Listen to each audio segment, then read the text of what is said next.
राधे राधे। जय जय श्री राधे। श्री हरिवंश राधा वल्लभ लाल की जय हो। सभी संतों हरि भक्तों की जय हो। पूज्य गुरुदेव महाराज की जय हो। श्री हरिवंश महाप्रभु की जय हो। हमारे ठाकुर जी महाराज की जय हो। बहुत बहुत स्वागत है आपका हमारे चैनल में, जहाँ पे हम हरिवंश महाप्रभु के कृपा पात्र संतों की कथाओं का श्रवण कर रहे हैं। और इसी श्रृंखला में हम आज गोस्वामी श्री रूपलाल जी महाराज की कथा का श्रवण करेंगे। जय हो। लेकिन आइए इसको सुनने से पहले एक दोहे का श्रवण कर लेते हैं। जय हो। जानहि संत सुजान हिये, जिनके निर्दूषण ललित भजन रस रीति निर्हवन कुल के भूषण। हित कुल उदित उदार प्रेम पद्धति चली आई, कृष्ण बल्लभा चरण कमल के भृंग सदाई। सोई बिदत बात संसार में मन क्रम सेवत जुगल पद, गुण गहर सिंधु सम देखिए श्री रूपलाल सबको सुखद। जय हो जय हो। ये हमारे गोस्वामी श्री रूपलाल जी की लिखी हुई है।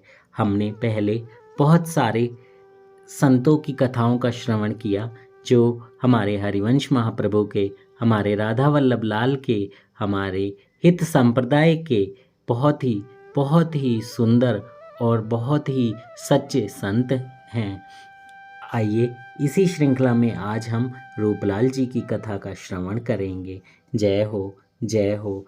हमें जैसे जैसे ये कथाएं मिलती जाएंगी संतों की, हम वैसे वैसे उसी श्रृंखला में कथाओं को ऐड करते जाएंगे।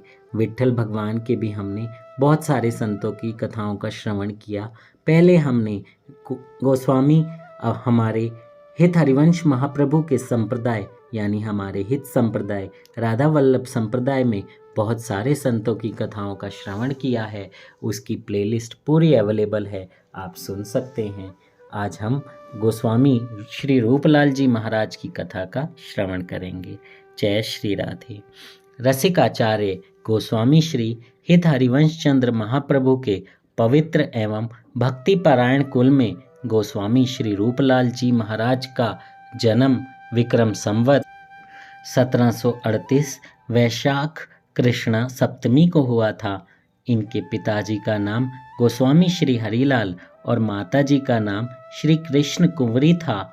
इनका बचपन महापुरोषित अनेकों चमत्कारों से पूर्ण था, जिनका वर्णन यहाँ अप्रासंगिक होगा। ये ज्यों ज्यों बड़े होते गए, इनके शील सौजन्य कोमल स्वभाव दया प्रेम आदि गुणों का क्रमशः स्वाभाविक प्रस्फुरण होने लगा। उन दिनों भारत मुगल शासन में था। यवनों के अत्याचार वृद्धि की सीमा पर थे। इनसे पीड़ित वृंदावनवासी भक्तगण अपने अपने इष्ट देव के अर्चा विग्रहों को यत्र तत्र छिपाए फिरते थे। बादशाह औरंगजेब से सताए जाने पर महाप्रभु श्री हित हरिवंश चंद्र जी के इष्ट देव श्री राधा वल्लभ जी महाराज को, जो वंश परंपरा से श्री हरिलाल जी के इष्ट देव थे, उन दिनों कामवन के समीप आजमगढ़ में छिपे विराजते थे। एक बार श्रावण महीने में यमुना में भारी बाढ़ आई, जिससे अजानगढ़ डूबने लगा। अजानगढ़ के डूबने की खबर श्री वन में अभी तक किसी को नहीं थी। एक दिन बालक रूपमाल अकस्मात बिलक बिलक कर रोने लगे। उनके शरीर में एक साथ प्रेम के अनेकों सात्विक भाव उदय हो गए। इनके पिताजी और अन्य भक्तों के पूछने पर कुछ न कहकर इन्होंने अजानगढ़ चलकर श्री राधा वल्लभ जी के दर्शनों की इच्छा प्रकट करी। पुत्र वत्सल पिता श्री हरिलाल जी इन्हें अजानगढ़ ले गए। बाढ़ की कठिनाइयों को झेलते हुए ये कामवन पहुँचे यानी अजानगढ़ पहुँचे। श्री राधा वल्लभ लाल जी का दर्शन करके ये ऐसे प्रेम तन्मय हुए कि शरीर की सुधि ही जाती रही। आँखों से आंसुओं की अविरल धारा बह चली। बहुत देर के पश्चात जब इन्हें चेतना हुई, ये अपलक नेत्रों से अपने प्रियतम की रूप माधुरी का पान करने लगे। इनकी दशा देखकर ऐसा प्रतीत होता था कि मानो बहुत समय से बिछड़े दो प्रेमियों का आज प्रथम मिलन हुआ है। प्रेम के आवेश में ये ये अपने आप को संभालने में असमर्थ हो गए और अशुचि अवस्था का ध्यान भूलकर श्री राधा वल्लभ लाल को अपने भुज बंधन में बांध लेने के लिए उनकी ओर लपके। ये शीघ्रता से निज मंदिर की देहली को पार किया ही चाहते थे। तब तक इनके पिताजी ने इन्हें गोद में उठा लिया। अपने आप को बंधन में देखकर ये उसी भावावेश में जोर जोर से चिल्लाने लगे, मुझे छोड़ दो, मैं राधा वल्लभ से भेंटूंगा, मैं उन्हें निरखूंगा, मैं उनके कोमल कोमल चरणों का स्पर्श करूंगा, मुझे छोड़ दो। इनकी छटपटाहट और प्रेम के उतावलेपन को देखते हुए पिताजी ने इन्हें प्यार से पुचकारते हुए समझाया। बोले, बेटा, श्री जी से ऐसी अपावन दशा में थोड़े मिला जाता है। अभी तुमने स्नान नहीं किया है, फिर तुम्हारा संस्कार भी नहीं हुआ है। हमारे कुल की परंपरा के अनुसार कोई भी गोस्वामी बालक बिना द्विजाति संस्कार और वैष्णवी दीक्षा के ना तो श्री जी के मंदिर में प्रवेश कर सकता है, न उनका स्पर्श कर सकता है। फिर तुम तो अभी केवल 9 वर्ष के छोटे से बालक हो, फिर यह सब कैसे हो सकता है? पिताजी की बात सुनकर आप शीघ्रता से उनकी गोद से कूद पड़े और उसी आवेश में बोले, अच्छा लो, स्नान तो मैं अभी किए आता हूँ। रहे संस्कारों की बात, उन्हें आप जब चाहे करिए, मैं तो प्रभु का दर्शन स्पर्श करूँगा ही। यूँ कहकर बड़ी तीव्र गति से यमुना जी की ओर दौड़े और भीषण बाढ़ में कूद गए। जय हो। 9 वर्ष के बालक की ऐसी प्रेम आसक्ति देखकर पिताजी का हृदय आनंद से बांसों उछलने लगा। उन्होंने पितर की प्रेम पिपासा को शांत करने के लिए उन्हें स्नान कराया, स्वयं भी किया और शीघ्र ही संक्षिप्त रीति से निज मंत्र का दान भी किया। जय हो। ये होती है प्रभु की कृपा। कितनी जल्दी उन्हें निज मंत्र मिल गया। जय हो। ये मंत्र श्रवण करते ही पुनः उसी प्रेम आवेश में आ गए और उसी प्रेम आनंद में, उसी दशा में मंदिर में इन्होंने प्रवेश किया। अपने अनंत प्राणाधिक प्रियतम श्री राधा वल्लभ लाल जी के चरण कमलों का स्पर्श करते ही इनके शरीर में विद्युत सा संचार हुआ। इनका शरीर दिव्य द्युति से चमक उठा। ये प्रेम मुग्ध होकर अपने प्रियतम के चरणों से लिपट गए और लंबी लंबी सुबकियां भरते हुए पावन प्रेम अश्रुओं से उनके चरणों का प्रक्षालन करने लगे। इनकी प्रेम मुग्ध दशा देखकर पिताजी ने इनसे प्रभु के चरणों को छोड़ने की बात कही, पर यह छोड़ते ही नहीं थे। तब स्वयं श्री हरिलाल जी ने इन्हें पकड़कर दूर किया। जय हो, जय हो। ऐसा प्रेम हर किसी को नसीब नहीं होता। निश्चित है वो बहुत दिव्य संत हैं, लेकिन हम तो दूर भागते हैं। भजन करने का नाम आता है तो हम कहते हैं आज नहीं कल करेंगे, सुबह नहीं शाम को करेंगे। भगवान के दर्शन करने जाना हो, नहीं अगले संडे चलेंगे। लेकिन पिक्चर देखने जाना हो तो डेली भाग जाते हैं। लेकिन इन संतों से सीखिए कैसे इन्होंने प्रभु को अपने प्रेम पाश में बांधा। प्रभु भी इनके प्रेम पाश में ऐसे बंधे कि इनसे ज़्यादा देर दूर नहीं रह सके। इसलिए प्रभु का हर समय स्मरण करो। ऐसा प्रेम प्रभु से बांधो कि प्रभु ही आपसे मिलने के लिए लालायित हो उठे। जय हो। चरणों से दूर किए जाने पर ये दोनों हाथों की अंजुली बांधकर विहरणी की भांति फूट फूट कर रोने लगे।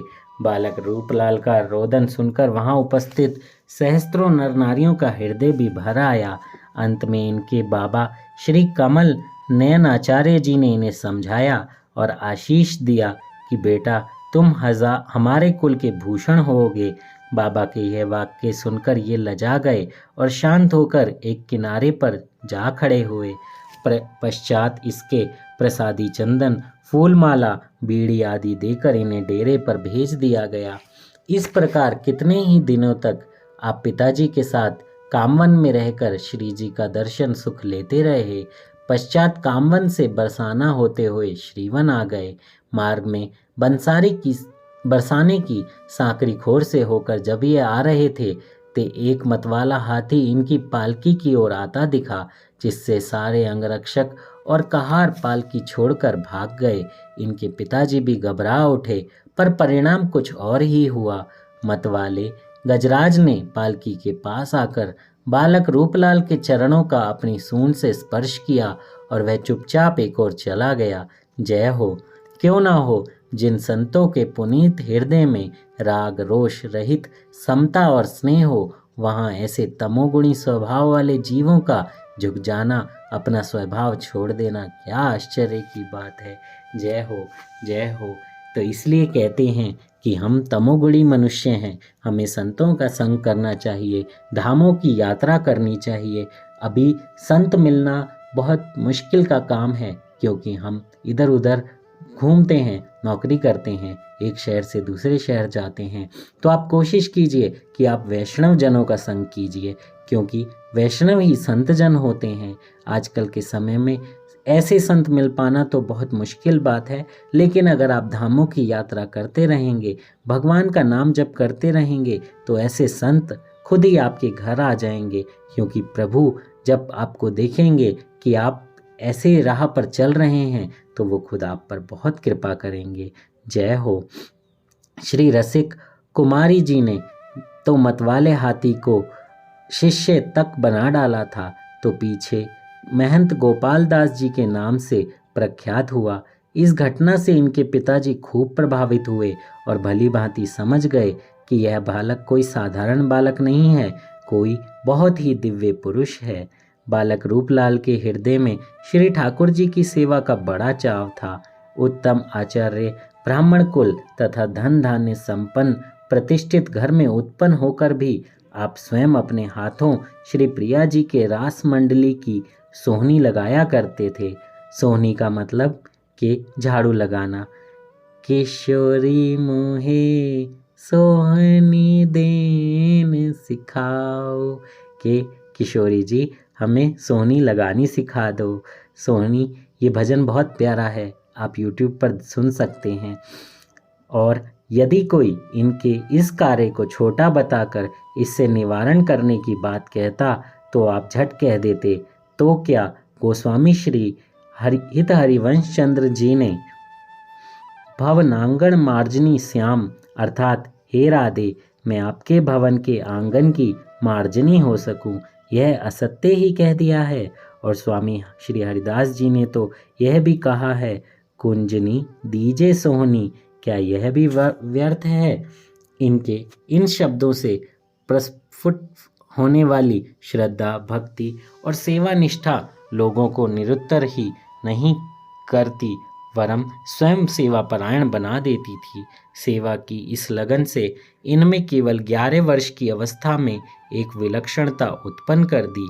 यह सेवा करते, चलते फिरते हर समय अपने युगल सरकार का दर्शन किया करते थे। विद्या अध्ययन और विवाह संस्कार के पश्चात लगभग 20-21 वर्ष की अवस्था के उपरांत आपने अपना संपूर्ण जीवन भक्ति प्रचार और भ्रमण में व्यतीत किया। प्रथम बार गुजरात प्रांत की यात्रा में आपने श्री रामकृष्ण मेहता के घर, जो परम वैष्णव थे, प्रीतिवश लगातार 8 मास तक विश्राम किया। इनके सत्संग से मेहता जी कृतकृत्य हो गए। उन्होंने गोस्वामी जी की कृपा से युगल किशोर श्री राधा सुंदर के दर्शन भी किए। जय हो। अपने ब्रज मंडल की अनेक यात्राएं की, जिनमें से एक बार गोविंद कुंड में निवास करते हुए आपने एक गिरिराज शिला का लगातार 6 मास तक आराधन किया, जिससे उस शिला से युगल किशोर का प्राकट्य हुआ। जय हो, जय हो। जो अभी राधा कुंड में विराजमान है, वहाँ श्री रूपलाल जी की बैठक भी है। आपकी दूसरी यात्रा पूर्वी भारत की हुई।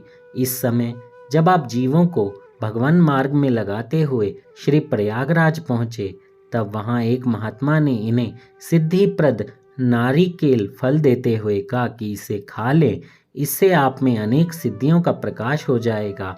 गोस्वामी जी ने उस नारियल को लेकर गंगा संगम में फेंक दिया और कहा, महाराज, जिसे भगवान श्री कृष्ण की चरण कृपा और प्रीति की वांछा है, उसके लिए इन सिद्धियों का प्रलोभन व्यर्थ ही नहीं बल्कि अहितकर भी है। मुझे कहीं नाटक चेटक थोड़े ही दिखाना है जो मैं आपका नारियल रखूं। इनके इस उत्तर से वे सिद्ध महात्मा लज्जित हो गए। इस बहाने मानो आपने अपने भक्तों को सिद्धियों में ना फंसकर अनन्य रूप से श्री कृष्ण की भक्ति करने का उपदेश दिया। बोलो राधा वल्लभ लाल की जय, रूपलाल जी महाराज की जय। कितने प्यारे संत होते हैं, हमें सच्चे मार्ग पर चलने के लिए हमेशा प्रेरित करते हैं। और वो एक सच्चा मार्ग है, भगवान का मार्ग, जिसमें सिर्फ आपको नाम जप करते हुए भगवान को प्रसन्न करना है। अपनी इंद्रिय तृप्तियों की वासनाओं को छोड़कर सिर्फ भगवान को अपना सब कुछ समर्पित करते हुए उनके चरणों में रहना है। जय हो। इसके पश्चात आप काशी होते हुए पटना आए। पटना में रामदास वैष्णव का प्रेम में आग्रह और अपने प्रभु की आज्ञा मानकर आपने उनके घर में विराजमान युगल किशोर के श्री विग्रह को लेना स्वीकार किया। जगन्नाथपुरी जाकर नीलाचल नाथ के दर्शन करके आप अत्यंत आनंदित हुए और प्रभु के महाप्रसाद की प्रत्यक्ष महिमा देखकर आपका हृदय प्रसन्नता से फूल उठा। पूर्वतीय प्रांतों की यात्रा 4 वर्षों में पूर्ण करके जब आप श्री वृंदावन आ रहे थे तो मार्ग में कुछ दिनों के लिए आप आगरा ठहरे। वहां अपने शिष्य वैष्णव दयाल दास की पुत्री विष्णी बाई की बीमारी दूर करी। यह विष्णी गुरु कृपा से आगे चलकर परम भक्ता हुई। जय हो। अस्तु श्री हितरूप लाल जी गोस्वामी की इष्ट निष्ठा वृंदावनेश्वरी श्री राधा के चरणों में थी, अतः वे एक बार उनका दर्शन करने बरसाना गए। वहां गोस्वामी जी के अनुराग और भाव से प्रसन्न होकर स्वामिनी वृषभानु दुलारी श्री राधा ने इनको प्रत्यक्ष दर्शन दिए। जय हो। बहुत कृपा हुई हमारी राधा रानी की जय हो। श्री स्वामिनी जी का दर्शन करके आप मुदित मन से गा उठे। जय हो। बरसानो बर सिंधु भाव बहु लहरिनु सरसें, लीला चरित सुबारी भर्यो भावुक दृग दरसें, ललित रतन जा मध्य बास परिकर जू भानु को, रसिक जोहरी लखत तहाँ गम नहीं आन को, ससीते प्रकाश कोटिक जो सब राधा ससी जह उदित हैं, मंडल अखंड चित एक रस मोहन चकोर लखी मुदित हैं। जय हो। गोस्वामी हितरूप लाल जी महाराज श्री राधा वल्लभीय संप्रदाय के केवल आचार्य ही नहीं वरन एक सच्चे रसिक संत थे। इनका चरित्र ही इनकी इष्ट निष्ठा, प्रीति, भक्ति, सेवा, लगन, निष्प्रय भाव, दयालुता, लोक सेवा, निवैरता आदि का साक्षी है। इन्होंने अपने धर्म पालन के लिए वृंदावन और अपने इष्ट आराध्य श्री विग्रह श्री राधा वल्लभ लाल जी का परित्याग करने में कभी कोई हिचक नहीं की। गोस्वामी जी भक्त तो पूरे थे ही, साथ साथ विद्वान भी थे। आपने अपने जीवन काल में अनेक भक्तों ग्रंथों की रचना की है, जिसमें से अब तक कोई 20 ग्रंथ उपलब्ध हुए हैं, जिनमें से कुछ के नाम दिए जाते हैं। अष्टयाम सेवा प्रबंध, मानसी सेवा प्रबंध, आचार्य गुरु सिद्धांत, नित्य विहार, गूढ़ ध्यान, पद सिद्धांत, राधा स्तोत्र, व्रज भक्ति और वाणी विलास इत्यादि। जय हो। ऐसे रूपलाल जी के, ऐसे संत महाप्रभु के चरणों में हम दंडवत प्रणाम करते हुए ऐसी आशा करते हैं कि हमें भी इसी तरह की भक्ति प्रदान हो और हम भी ऐसे ही भगवान के चरणों में लगे रहें। ऐसे संतों की कथाएं हम श्रवण करते रहें और आनंदित होते रहें और अपने ऊपर भी भगवान की कृपा मानते रहें कि हम ऐसे भक्तों की कथाओं का श्रवण कर रहे हैं। क्योंकि अगर भगवान की कृपा नहीं होती तो हम ये सब कथाएं श्रवण भी नहीं कर पाते, समझ भी नहीं पाते, भगवान का नाम भी नहीं ले पाते। आप भी दिन में कम से कम 20 से 25 मिनट राधा नाम जप ज़रूर कीजिए और ये भगवान से यही प्रार्थना कीजिए कि आपको भक्ति में आगे लगाए रखें। जय श्री राधे, श्री हरिवंश। और हाँ, एक बात और, हमारा एक ऑनलाइन बाल गुरुकुल है जिसमें हम 5 से 10 साल के बच्चों को और 11 से 15 साल के बच्चों को श्री कृष्ण भगवान की कथाएं, संतों के बारे में, हमारी सनातन संस्कृति के बारे में बहुत सारी चीज़ें सिखाते हैं। बच्चों में बचपन से ही अगर हम संस्कार देना शुरू करेंगे तो बड़े होकर वो और भी संस्कारी बनेंगे, भगवान के नाम की महिमा को समझ पाएंगे, वरना बुढ़ापे में तो हम कुछ नहीं कर पाएंगे। अगर आप भी अपने बच्चों को हमारे साथ, हमारे बाल गुरुकुल के साथ जोड़ना चाहते हैं तो कमेंट बॉक्स में अपना नंबर छोड़ दीजिए, हम आपको कांटेक्ट करेंगे। और यह क्लास संडे को सिर्फ एक बार होती है, हर हफ्ते होती है, यानी एवरी संडे 1 घंटे की होती है। तो ज़्यादा समय भी आपको नहीं देना है, केवल 1 घंटा देना है अब, और अपने बच्चों को सनातन मार्ग पर चलाना है। जय श्री राधे, श्री हरिवंश राधा वल्लभ लाल की जय हो, सभी संतों हरि भक्तों की जय हो, हमारे हित हरिवंश महाप्रभु की जय हो, रूपलाल गोस्वामी जी की जय हो। जय श्री राधे, श्री हरिवंश।